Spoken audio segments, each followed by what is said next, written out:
Welcome back to the IBFP. Here's your host, Boxing New.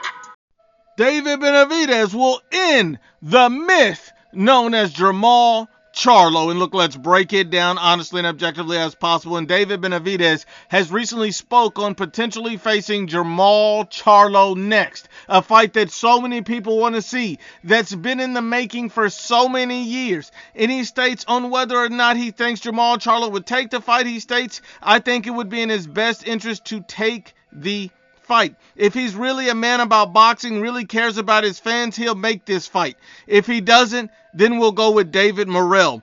End quote. So you see that David Benavidez thinks that it would be in Jermall Charlo's best interest to take a fight with him next. He's wanting the fight.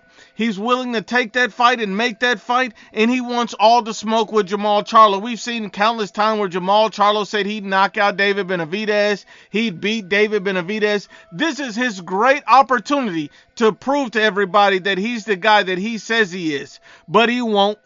And this is why we've seen Jermall Charlo so many times duck and pump fake about fights. We've seen the guy duck Danny Jacobs on multiple occasions. We've seen him duck David Benavidez on multiple occasions, saying he needs to be vaccinated, saying he's too young. You've seen this guy duck many fights. You've seen him duck a unification with Demetrius Andre. You've seen him clout chasing Dimitri Bivol. We've seen all of this from Jermall Charlo, so it's hard for me to believe that he will actually take the fight. But if he does take the fight, that would be excellent. And this is why. On the surface, it appears to be a competitive fight. Two punchers, two big fighters, two strong guys. But the difference here is Jermall Charlo is not who people think he is.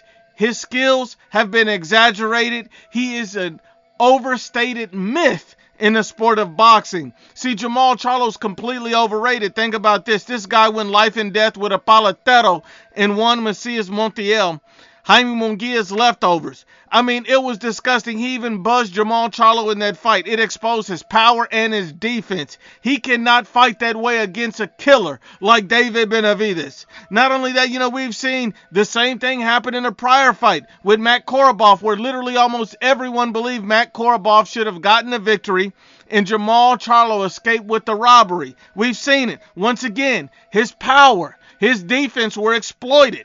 This keeps happening. We understand the guy is not who he says he is.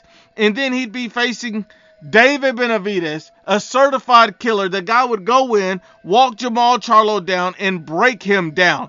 What's going to happen when David Benavidez lets off those combination punches? See, he's an easier opponent than Caleb Plant because he doesn't have the defense or the ring IQ of a Caleb Plant. He gets hit way too much. David Benavidez is going to fire off on this man like target practice.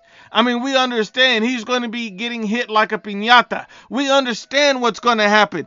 David Benavidez is going to put his foot up Jermall Charlo's ass and expose the myth that this man was ever a killer.